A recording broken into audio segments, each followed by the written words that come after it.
Welcome to the YouTube channel sponsored by the National Society of the Daughters of American Revolution and the Major Nathaniel Mitchell chapter in Delaware. This book is entitled Dwight D. Eisenhower, Great American Hero. It's written by Jack C. Harris with cover illustrations by Bettman Archive and interior photographs from the Dwight D. Eisenhower Library. It's published by the Western Publishing Company in Racine, Wisconsin. It's a golden book published in 1990. Dwight David Eisenhower was the 34th President of the United States, was one of our most popular presidents. His friendly smile and nickname Ike made almost everyone like him. Even his presidential campaign slogan was friendly. I like Ike. Before he became president, Eisenhower was the chief commander of the Allied armed forces in Europe during World War II. The Allied army consisted of 25 nations, including the United States, Britain, Russia, China, and France, who opposed Germany, Italy, and Japan. So although Eisenhower began life in modest surroundings, he went on to become one of the greatest men in history. The Chief Commander Eisenhower is in the center, and the generals who helped win World War II.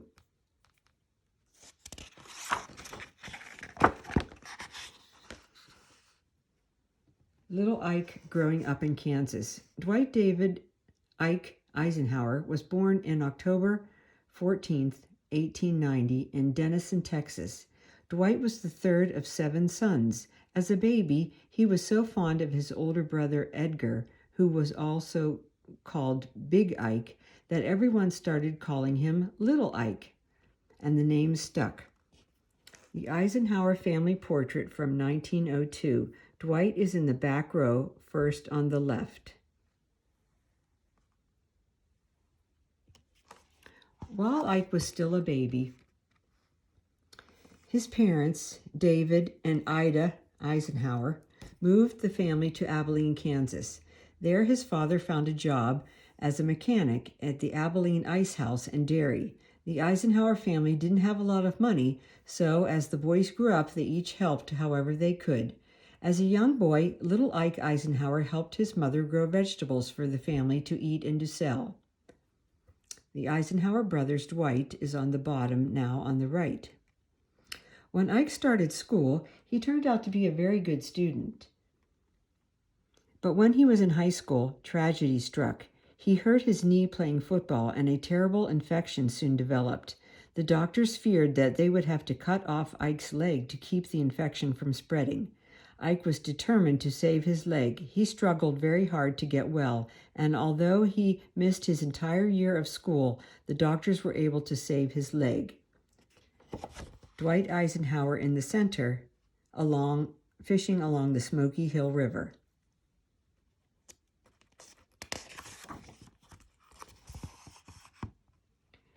When Ike returned to Abilene High School, he continued to play baseball and football. He still studied very hard, and one classmate predicted that although Ike loved sports, he would wind up as a professor of history. When Ike graduated from high school, his family did not have enough money to send him to college, so Ike went to work in the ice house and dairy with his father and brothers. Ike was still determined to go to college, so he worked 84 hours a week and saved all his money. Eisenhower at West Point. One day, Ike's best friend suggested that they both applied to military schools to help pay for their education. Ike thought this was an excellent idea and applied to the U.S. Naval Academy in Annapolis, Maryland, and the U.S. Military Academy at West Point, New York. Ike studied harder than he had ever studied before and passed the test for both schools. But Ike had missed a year of high school and had to go to work after he graduated, so he was too old to enter the Naval Academy. Ike was then given a letter of recommendation by Kansas Senator Joseph Bristow and received an appointment to West Point, which he accepted. The year was 1911, and Ike was almost 21 years old.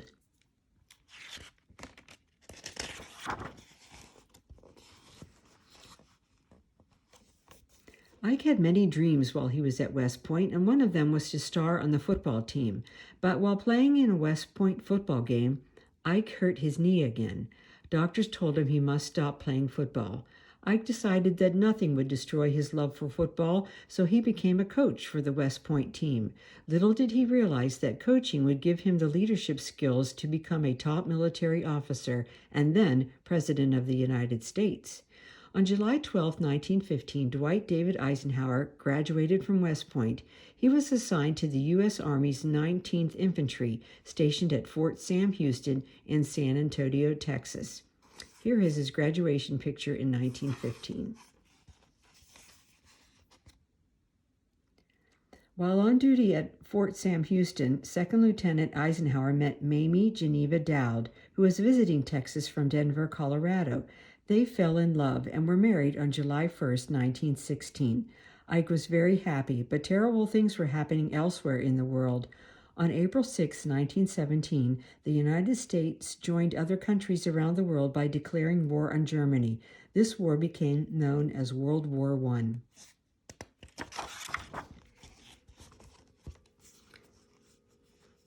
As a soldier, Ike expected to be sent overseas to help fight the war. Instead, he stayed in the United States and helped to train more than 20,000 soldiers from all over the country.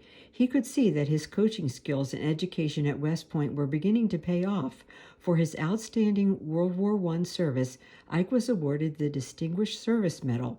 It was the first of many awards and medals that he would receive. But even with all his success, there was still some sadness in Ike's life. During World War I, Ike and Mamie had their first son, but at the age of 3, this son died from scarlet fever. Eisenhower later wrote that this was the most tragic event in his whole life. 2 years later, Ike and Mamie had another son. He was their only child. His name was John Sheldon Dowd Eisenhower. He grew up to become an officer in the Army, just like his father. Here's a picture of Ike and Mamie and their son John. Eisenhower between the wars. During World War I, Ike continued to serve in the Army, and he slowly began to advance in rank. As soon as the war ended, Ike spent 2 years in Panama helping American troops guard the Panama Canal. Brigadier General Fox Connor, who was in command in Panama, was very impressed with Ike's abilities and his determination to do his best. He began to train Ike Eisenhower very carefully. He told Ike it looked as if another war would break out soon. If a new war did break out, the United States would need young, talented leaders like Ike Eisenhower. It turned out that General Connor was right about Ike's talent, for Ike was soon transferred to Fort Leavenworth Command School in Kansas. There he graduated at the top of his class. Here is Ike receiving his Distinguished Service Medal from General Fox Connor in Panama.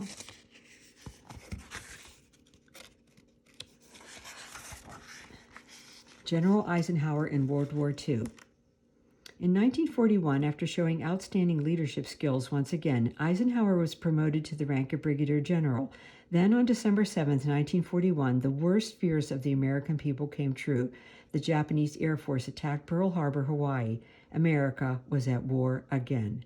The United States realized that at no greater time would the talents of the best military men be needed. The search began for the brightest and the best of the armed forces. Soon after Pearl Harbor, on orders of General George C. Marshall, the Chief of Staff of the Army, General Eisenhower reported to Washington, D.C. 3 months later, Ike was promoted to Major General. His assignment was a huge one. He had to plan a way for all the American forces stationed in Europe to be organized under a single commander. In June 1942, Ike's giant plan was ready. All that remained was to select the American commander in Europe. The U.S. government considered many heroic World War I officers. However, they finally realized there was only one man for such a big job, Major General Dwight Eisenhower. Ike was immediately made a 3-star lieutenant general in charge of all American troops in Europe. Here is General Eisenhower looking at a map of Europe. Germany's leader, Adolf Hitler, had started World War II in 1939 by attacking Poland. For the next 2 years, Germany kept winning battle after battle. Some people believed the German army was impossible to beat. They were wrong. In November 1942, Lieutenant General Eisenhower led his troops into the enemy-held African countries of Algeria and Morocco. Using his superior knowledge of military strategy and tanks, General Eisenhower began winning battles. In only 6 short months, all of the enemy forces in Africa had either given up or retreated back to Europe. For his heroic victories, Eisenhower was promoted to a full 4-star general. Eisenhower on the right is with General George S. Patton in Tunisia, Africa, 1943. Taking North America from the German forces was indeed a great victory, but it was not enough to calm people's fears about Germany and Hitler's troops. So 25 nations, including the United States, the United Kingdom, France, Belgium joined forces. These combined armies became known as the Allies, or the Allied Forces of Europe. Meanwhile, the Allies were planning the super-secret Operation Overlord, a military invasion to free Europe from Hitler. After Ike's victories, it was no surprise when the United States President Franklin D. Roosevelt and British Prime Minister Winston Churchill selected Ike as the Allies' supreme commander. Here's General Eisenhower and Sir Winston Churchill in northern France. Meeting with the other Allied commanders, General Eisenhower began to lead the planning of Operation Overlord, the code name for D-Day, the invasion of Europe. When all of the plans were finished, 5,000 ships, 11,000 planes, and 3 million men, the biggest naval and air fleets and the largest army in history, were ready to attack at a moment's notice. They waited and waited. After many delays because of bad weather and other difficulties, D-Day finally came. On June 6, 1944, it was General Eisenhower himself who gave the order to invade. By December 1944, everything looked good. D-Day had been successful and the Allied troops were nearing the borders of Germany. For his particular efforts, Ike was promoted again, this time to the United States' highest military rank, 5-star General of the Army. But at almost the same time, the German army forced Ike's troops to retreat during a terrible battle that became known as the Battle of the Bulge. The new 5-star general began planning counterattacks on the Germans immediately. Finally, 11 months after D-Day, Germany surrendered to the Allies and Adolf Hitler was dead. Ike returned home in 1945 and found that he was more popular than any American general since Ulysses S. Grant. During his tour of the country, millions throughout the land shouted themselves hoarse, calling, "Ike! Ike! Ike!" Here he is as he returns home as a hero.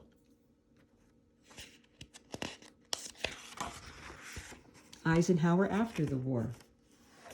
In 1948, Eisenhower retired from the Army. He accepted the presidency at Columbia University in New York City.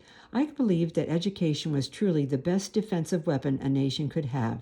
During this time, Ike also wrote a book called Crusade in Europe about his days as a top commander in the Allied forces during World War II. General Eisenhower and NATO. For 2 years, Ike served as Columbia University's president, but then Ike's talent as a military leader was needed again. On December 19, 1950, President Harry S. Truman asked Eisenhower to return to Europe as the supreme commander of the North Atlantic Treaty Organization, NATO. His duty was to set up an allied military force made up of American and European troops who would be responsible for defending Europe against any communist attack. General Eisenhower admitted that, first of all, he was a soldier. He said he would gladly return to Europe and assume his new duties. For more than a year, Eisenhower served NATO by persuading Western European nations to work together, just as he had convinced the Allied armies to work together for D-Day and athletes to work as a team as West Point. General Eisenhower here at a NATO meeting.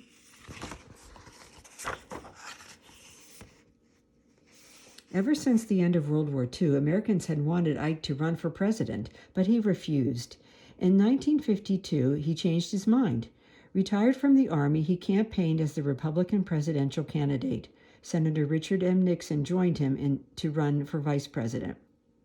Here's a picture of General and Mrs. Eisenhower as they're campaigning for president. Everywhere Eisenhower traveled during his campaign, people yelled, "We like Ike! We like Ike!" The chant became his campaign slogan. Everyone who wanted Ike to win would wear his pins with the slogan printed on them. People stuck "I like Ike" bumper stickers on the backs of their cars. The slogan was seen and heard everywhere. Ike defeated his Democratic opponent, Adlai Stevenson, by more than 6 million votes. President Dwight D. Eisenhower. Eisenhower was sworn in as the nation's 34th president in January of 1953. He was a very popular president. One of the most important issues during the 1952 presidential campaign was the Korean War. Shortly after winning the election, Ike kept a promise to go to Korea. 8 months after Ike was elected, the Korean War ended with both sides signing a truce. Here is Ike being sworn in as the 34th President of the United States. During his first term, Ike suffered a heart attack on September 24, 1955, but recovered. Just as his determination saved him from losing his leg as a boy, the same determination now saved his life. He was well enough to win for president in 1956. He beat Adlai Stevenson again by an even bigger majority than he had before. President Eisenhower accomplished many things. He worked hard trying to convince Russia that Americans wanted world peace. He helped organize a group of nations in the Pacific called the Southeast Asia Treaty Organization, SEATO. At home, he urged Congress to pass the first civil rights laws. Here's President Eisenhower and his grandchildren with Vice President Richard Nixon and his children after President Eisenhower's swearing in. Election night, November 6, 1956, and signing the Civil Rights Act on September 9, 1957. During the Eisenhower presidency, the space age began. In October 1957, the Soviet Union launched Sputnik, the first man-made satellite. The United States launched Explorer 1 3 months later. Alaska and Hawaii became the 49th and 50th states during the Eisenhower years. When Ike completed his second term of office as president, he was 70, the oldest man ever to hold the office up to that time. Here is President Eisenhower and Soviet Union Premier Nikita Khrushchev. The last days of President Eisenhower. After Ike's 2 terms in the White House, Ike and Mamie retired to their Gettysburg, Pennsylvania farm. On March 28, 1969, Dwight David Eisenhower died. Thousands of saddened Americans watched the funeral procession. In Washington, D.C., flags were lowered to half-mast, and the whole world mourned the death of a great man. He was buried in the town where he grew up, Abilene, Kansas. Dwight David Eisenhower, general, president, and family man, will be remembered in history forever. He was a true American.